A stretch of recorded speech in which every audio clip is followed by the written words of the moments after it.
Salut, bienvenue dans la deuxième partie de cette série consacrée au fonctionnement des postes à souder de type inverteur. Si vous prenez cette série en cours de route, je vous conseille vivement de regarder d'abord l'épisode 1 qui présente le circuit de redressement et de lissage. Et aujourd'hui, on traite du circuit de précharge.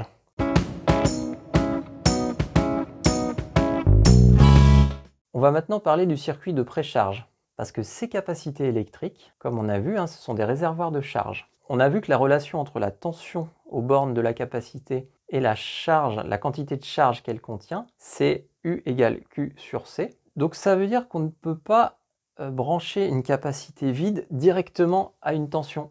Pourquoi? Parce que c'est comme si vous essayiez de remplir un verre d'eau directement à sa hauteur finale en un temps infiniment petit. Donc ça voudrait dire qu'il faudrait que vous versiez l'eau avec un débit infini. Et ça, c'est pas possible. Et donc, si vous branchez une capacité électrique vide directement sur une tension élevée, c'est comme si vous appeliez un courant infini, ou en tout cas un courant extrêmement grand, pour remplir cette capacité. Et évidemment, ça ne marche pas. Et ça va, le résultat, c'est que si vous essayez de faire ça, vous allez tout simplement faire disjoncter votre installation électrique. Alors c'est ce qui se passerait si on avait un circuit tel qu'il est dessiné à l'écran.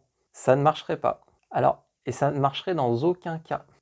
Ça ne marcherait pas évidemment si au moment de fermer l'interrupteur, notre tension secteur était au maximum à 325 volts et que vous branchiez votre capacité directement dessus alors qu'elle est vide. Mais même si par la plus grande chance, on arrivait à fermer l'interrupteur au moment où la tension du secteur est à 0, ça ne marcherait pas non plus. Pourquoi? Parce que le courant dans le condensateur, finalement, c'est le débit de charge qui rentre dans ce condensateur, et la relation entre le courant et la tension aux bornes du condensateur, elle est la suivante. Le courant I est égal à la capacité multipliée par la variation de tension au cours du temps. C'est logique, c'est comme un verre d'eau.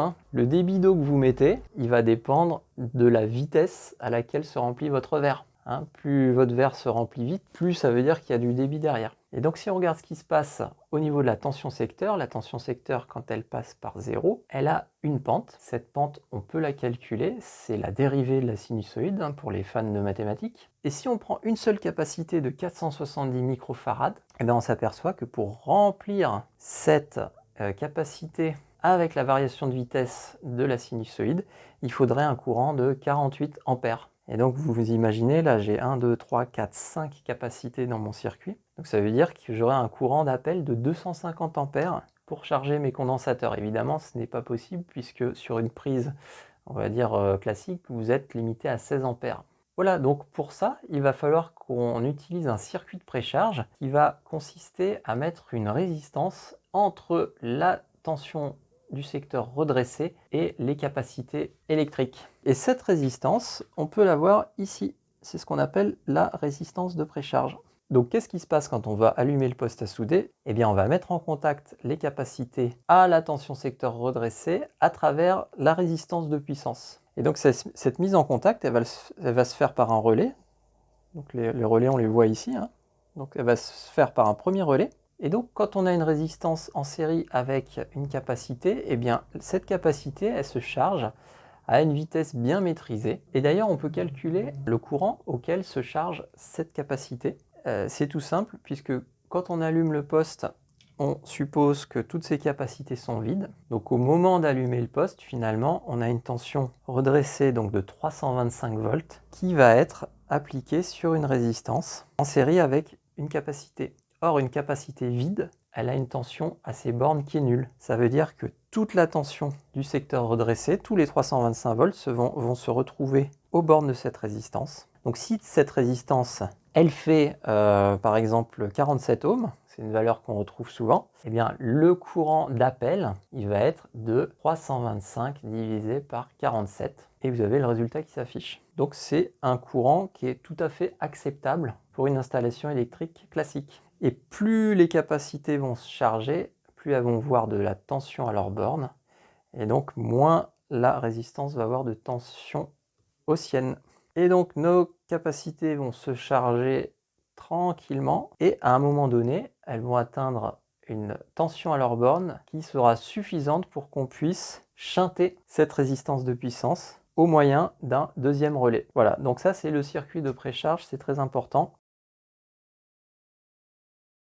Pourquoi c'est important en dépannage? Parce que quand un poste casse, il peut casser pour plein de raisons, mais souvent la conséquence, c'est que le circuit de puissance du poste à souder est en court-circuit. Donc ça veut dire que c'est comme si vous branchiez un court-circuit derrière votre circuit de redressage de tension et votre circuit de lissage. Ce qu'il faut savoir, c'est que le circuit de précharge, en général, il fonctionne de la manière suivante. Vous avez donc le premier relais qui va mettre en contact la résistance avec le circuit, de manière à charger les capacités. Et vous avez un dispositif qui va mesurer la tension aux bornes de ces capacités et qui va attendre que cette tension atteigne une certaine valeur pour pouvoir shunter la résistance et mettre le circuit en fonctionnement normal. Or, si vous avez un court-circuit dans votre circuit de puissance, eh bien la tension aux bornes des capacités ne va jamais être différente de 0. Et ça veut dire que vous allez avoir cette résistance qui va voir du 325 volts en permanence. Et ça, c'est pas bon du tout parce que cette résistance, elle n'est pas faite pour tenir indéfiniment une telle tension. Pourquoi? Parce qu'elle est donnée pour une certaine puissance. Et si vous calculez donc la puissance dissipée par cette résistance qui aurait 325 volts à ces bornes, eh ben on va faire le calcul. Une résistance de 47 ohms, la puissance qu'elle va dissiper, c'est U au carré sur R, donc c'est 325 au carré divisé par 47, et ça fait le résultat que vous voyez à l'écran. Alors que cette résistance, eh ben, elle est donnée pour quelques watts. Donc elle peut encaisser un courant d'appel pendant une durée très très courte pendant la charge des capacités. Par contre, elle ne peut pas encaisser de manière continue une telle puissance.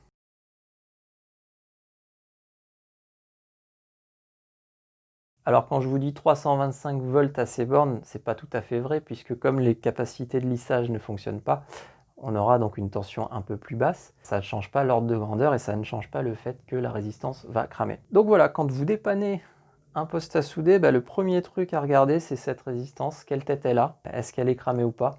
Et déjà, ça vous donne une très bonne indication de ce qui s'est passé. En tout cas, il y a un truc qui est sûr, c'est que si cette résistance, elle est bonne, c'est que, a priori, vous n'avez pas de trop grosses casses. Donc ça, c'est plutôt la bonne nouvelle. Si elle est cramée, ça veut dire qu'il y a des trucs à changer. En général, il y a au moins des composants de puissance derrière à changer et c'est ce qu'on va voir. Voilà, c'est terminé pour cet épisode. J'espère qu'il vous a plu. N'hésitez pas à poser des questions ou à mettre vos commentaires. Dans les prochains épisodes, on abordera le circuit de puissance et peut-être le transformateur. Qui sait, en attendant, portez-vous bien et à très bientôt. Ciao!